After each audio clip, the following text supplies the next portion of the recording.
Hey y'all, welcome back. I always say y'all, and you guys always hear me explain it that I have literally no reason to say y'all. But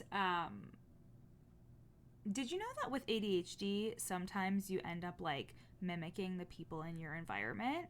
Because one of the times that I went to Wilmington, North Carolina for a One Tree Hill convention, by the end of the weekend, I had a slight southern twang to my voice. It was literally the slightest inflection. Like, it was nothing that was crazy or anything like that. But I always thought that I was just like a weirdo that just like wanted attention or something. But really, it was the fact that, especially if you're used to masking, which is basically when you mask your symptoms so you can appear normal to other people when you have ADHD.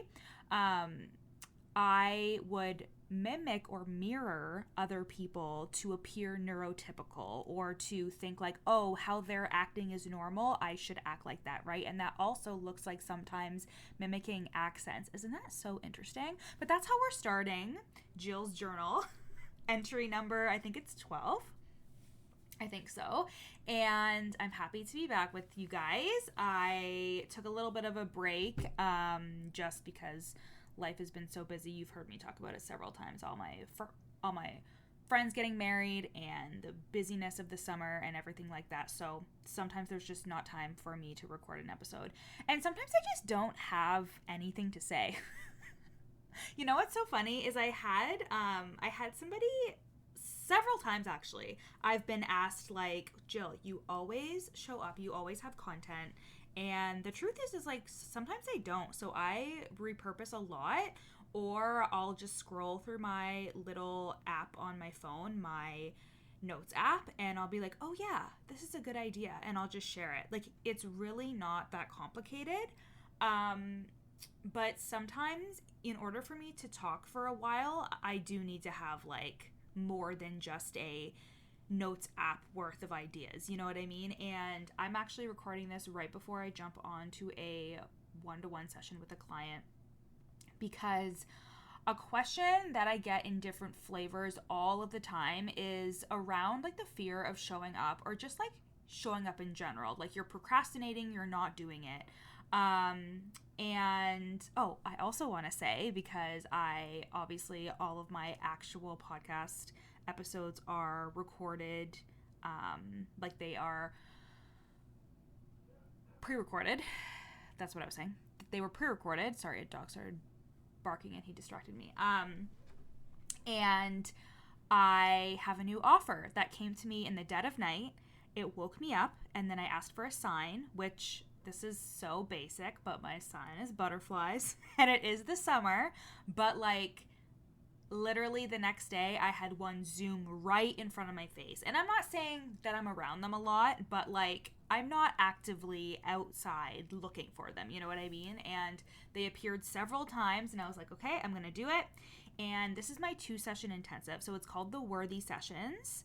And they are, so your first session, it is a one-to-one offer, and we do a 2-hour mindset and neurolinguistic programming deep dive where we deep dive into your biggest limiting beliefs and the things that are really keeping you stuck and holding you back. And even if you don't know what's holding you back, like for example, when somebody says, I just can't get myself to show up, I don't know if I'm procrastinating, I have so many thoughts about it, blah blah blah, we flush that all out, get to the root, release it using NLP techniques, and we install the beliefs and we move forward with a plan for you to actually like become that person that we are actively working on, right? And from that 2-hour session, we then have a 1-hour breathwork and Reiki session where we integrate all the changes that we made on a somatic level. I do some really deep healing work on you using the Reiki, and you will emerge from these 2 sessions, a couple of hours, with a complete transformation on your mindset. So My clients have gotten really good results from just a couple of sessions because we change you on a subconscious level, which produces immediate results. They've got their services booked out, they've healed trauma, they've released a belief that was really holding them back, and all of a sudden they're showing up and they have so much to say. And it's because who we believe that we are, and we're going to talk about this today, who we believe that we are, our beliefs filter into our thoughts and the things that we think, and then that drives our behavior, right? So the Worthy sessions are available. You can go to the link in my show notes. You can book them. 888 angel numbers. So it is an offer that is under $1,000. So if you have been really wanting to work with me and you just can't seem to swing it right now for one-to-one coaching, that is perfectly fine, because you can get a really amazing transformation in the Worthy session. So I want you to go to the link in my show notes, book your Worthy session. I'm only doing a limited amount per month, so make sure that you jump on in there to be completely transformed in just a couple of sessions. And so I had a question that was a flavor of this the other day in the DMs, in terms of like, oh my God, like I'm trying to show up and it just feels weird. It doesn't feel like it's working. I feel like I'm really like procrastinating on it as well. Like, what do you recommend? And first, I want to give you a little bit of like a business tip. Are you ready? So if you are somebody who has done intake forms, or if you have an application for coaching, or even if you've done market research, your content is just answering questions, and usually answering impossible questions. So when somebody asks you, Jill, or me, Jill, how do I get through the fear of not being good enough or not being enough? That's a heavy question, right? So it is my job to answer that question.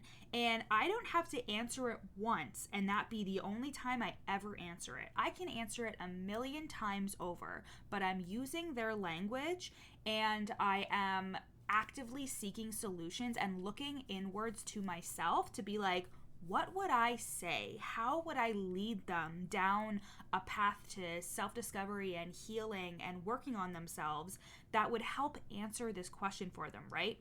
So when I'm hearing like, oh my God, I have so much fear around showing up, I don't know how to do it often, it feels weird when I do it, like, I find that people who aren't in their power and who don't feel like an expert freeze. They freeze when people ask them questions like that because they don't want to get it wrong. They don't want to be wrong. They don't want to steer somebody down the wrong path. They don't want to say something and it sounds ridiculous. You know what I mean? And this can cause you to really question yourself and not have a ton of self-trust. If you don't already have a ton of self-trust, you won't see yourself as the expert. And you won't see yourself as somebody who is capable of solving your client's problems, because you may be thinking, if you struggle with imposter syndrome, you may be thinking that there is one unique answer for everything and you don't have it. But you didn't become an entrepreneur to just listen to what other people are saying. You didn't become an entrepreneur to just hear what everybody else was saying and just take that as truth and be like, well, I guess because this business coach is saying this and this business coach is saying that that's the truth. You became an entrepreneur to solve problems in your unique way.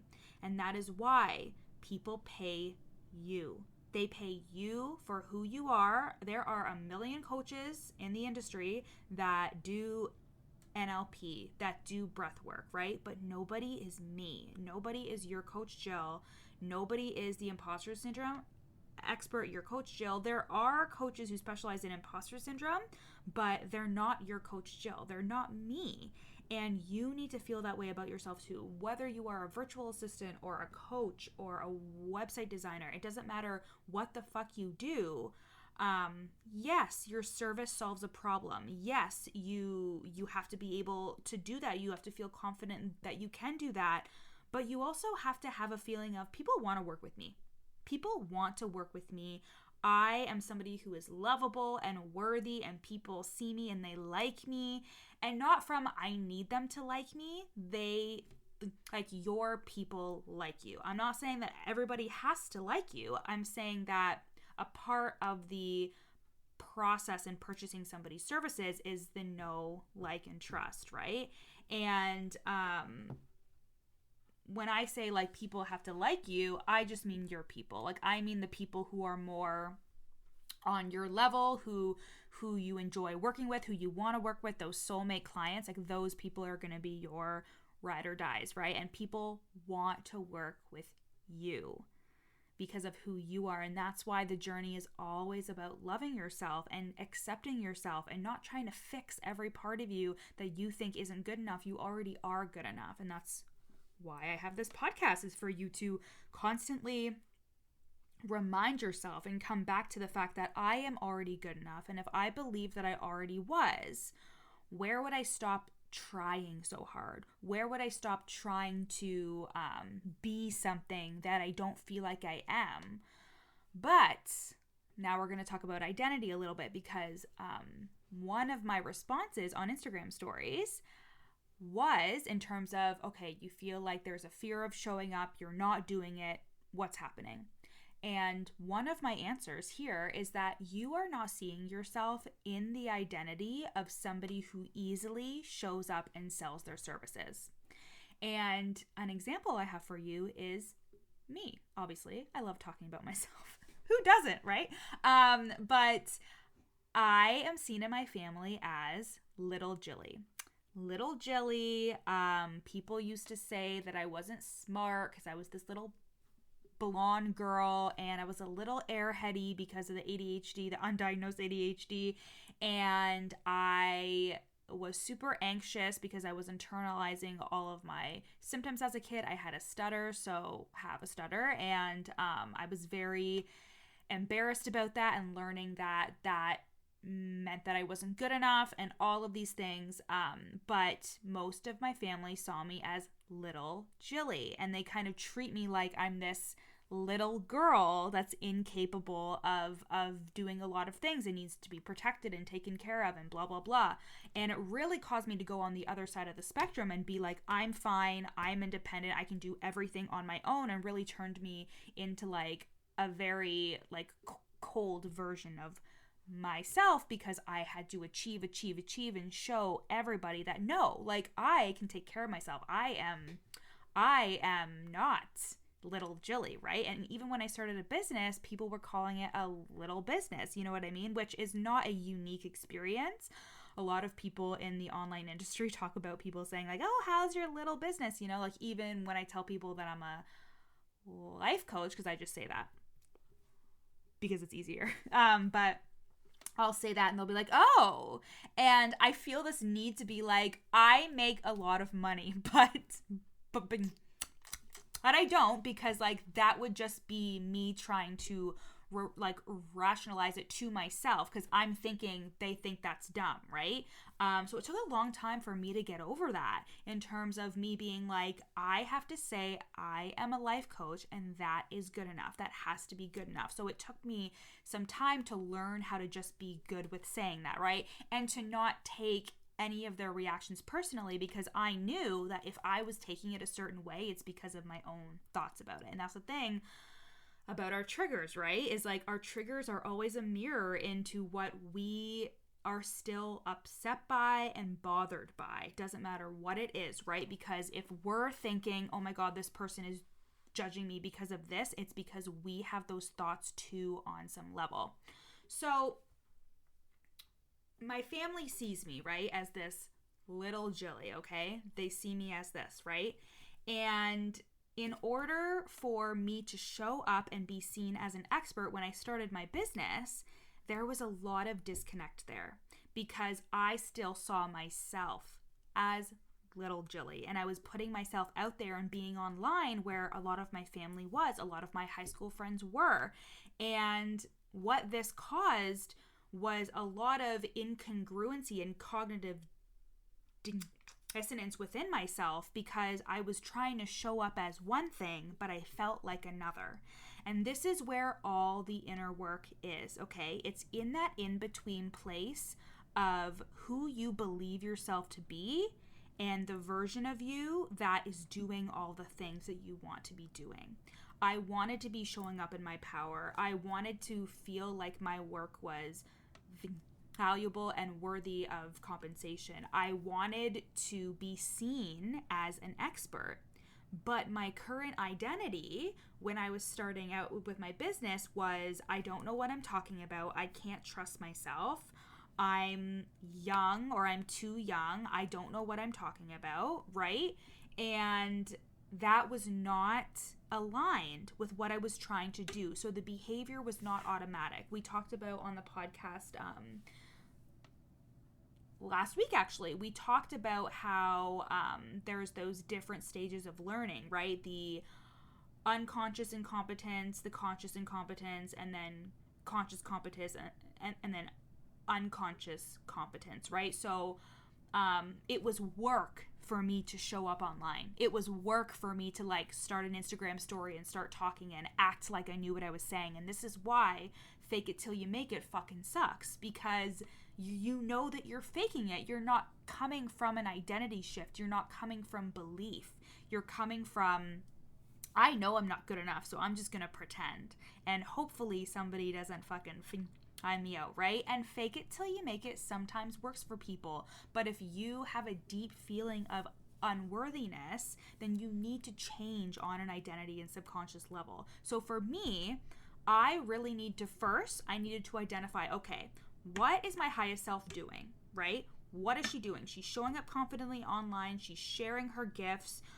She's talking about her offer. Okay, that's what she's doing. What do I need to think in order for me to do those things? And then, because our thoughts are created from our beliefs, what do I need to believe about myself, right? And I had to go back and see how I was currently being and how that was not aligned with my highest self. And then the in-between part was where all the work was looking at those beliefs and what I truly believed about myself. Like, for example, I did really believe that, like, I don't know what I'm doing. I did truly believe that because I had a stutter, I was unintelligent, right? Like, some of these beliefs are really deeply rooted, and they can be very, like, they can feel very charged, but that's why the work that I do is so exciting, because with NLP, we do something called timeline therapy, and we go back in your timeline and we release experiences that were charged with such hardcore emotion, so your beliefs are easier to detach from. Because when you are really attached to a belief, it's because A, it's serving you in some way. Even if it's not in a good way, it's still serving you. And B, you have an attached emotion to that experience. So I had to look at all those beliefs that I had about myself, and where they weren't aligning with my highest self, I had to really look at them, release them, and do the work, right? And that's the work that we do in all my sessions with my clients. That's the work that we do, is we look at your highest self identity. It's one of the first things we do. And we see all the things that she's doing and the things that she's accomplishing. And then we look at, where are you not aligning to that right now? Because it always comes down to your thoughts, and your thoughts come from your beliefs. And the reason why we shift on an identity and a subconscious level is because, just like those 4 stages of learning, we want your confidence to be unconscious. We want your worthiness to be unconscious. Because when it's unconscious, it's automatic. When you change your beliefs, when you change on an identity level, your behavior is automatic. Just like an unhelpful behavior. For example, I used to be, sometimes still can be, an emotional eater. And it was very unconscious, even though it was a physical act to go and get the food, or to be like, I'm hungry, when I was feeling sad, right? It was an unconscious behavior. And that wasn't serving me, right? But it was because I believed at my core, like, I'm an emotional eater, and I believed that, like, food is going to make me feel better, right? And from looking at like the identity of who I thought I was, even just me identifying as an emotional eater, right? It keeps me pigeonholed. Sorry, I'm gonna choke there. It's the coffee. It keeps me like pigeonholed into this identity of I am an emotional eater, right? And from that perspective, it's unconscious. It's like, yep, I believe that I am, so of course I'm gonna act like one, or of course it's gonna be hard, right? And even that, I just shifted to sometimes I like to indulge in food to feel better. And I took away the shame of that. And it is something that I'm still like actively working on. But it's definitely gotten better because I stopped identifying as somebody who is just that, right? And that's the thing is like, we get to decide who we are. You get to decide who the fuck you are. You don't have to be the person that your family thinks you are. You don't have to believe that you are not an expert. You can decide. And I always say that. You can decide that you're an expert right now. And what if your only fucking job was believing that you were an expert and then undoing any of the stories that tell you that you aren't, right? Like, it almost sounds insane that we can actually do that, but that's how I have a multiple six-figure business, a full roster of clients, and a life that I like just didn't think that I was capable of having when I started my business. Like, yes, I started my business, but I didn't think that I would ever actually make money at it. I didn't think that I would ever actually be super successful. You know, like I had the desire to be, but my beliefs weren't aligned with that. And it was through the work that sometimes felt very messy and weird and like I was doing it wrong and that I was fucking it up. Through all this work, I started to create the results. And then I was like, oh fuck, I am the kind of person who does this. I am this kind of person. I am a successful entrepreneur, right? And that had to come from me doing the work on who I believed that I was, because it is such a subtle shift, but it is a noticeable shift when you shift subconsciously and all of a sudden you're showing up and you feel confident when you're speaking. All of a sudden you're showing up and you have something to say, or you feel like it's good enough, right? If you keep opening your app and then closing it, or starting something and then shutting it down, if it takes you forever to do captions on social media, if you feel like you're constantly scrolling all day and not actually taking action, it's because you don't believe that you are good enough or that the work that you're doing is enough, and you are coming from an identity that is no longer serving you, from an identity that you see yourself in that is not aligned with your highest self. And that is the work that you signed up for as an entrepreneur. As an online entrepreneur, the work that you signed up for is the work on yourself. It is largely the work on yourself. And it would be my honor to help you with that. And I would love to work with you. You can work with me in one-to-one coaching for 3 months. Or you can work with me in my new offer, the Worthy Sessions, which again is a 2-hour mindset and NLP session. And then we have a 1-hour breathwork and Reiki session. And these sessions will completely change your life. Oh, you also get a personalized hypnosis recording. So after we do all that work, I personalize a hypnosis for you so you can truly further that programming that we had been doing in the Worthy Sessions, and you get that at the end of our time together. So $888 for the Worthy Sessions. It is an offer that is under $1,000. For one-to-one coaching, it is $4,000 for 3 months, and there is a payment plan. And there is also a payment plan with the Worthy Sessions. You can do $888 paid in full, or you can do $444 for 2 payments. Okay, I love you guys so much. I hope you love this episode of Jill's Journal. Loved keeping it real with you, and I'll see you next week. Bye.